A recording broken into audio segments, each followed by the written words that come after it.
Nakatawag kag nagaagda sa pag-isa sa mga balatyagon ta. Linggaanay ang banwas ang panay, matahong nga manggad sa aton ginbugay.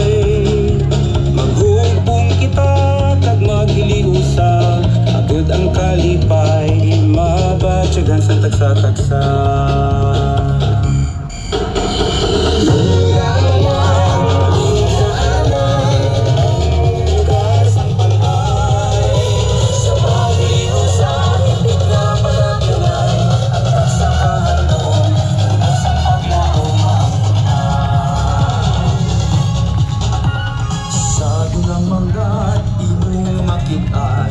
Ang pinasahi, bugay sang kay taasan.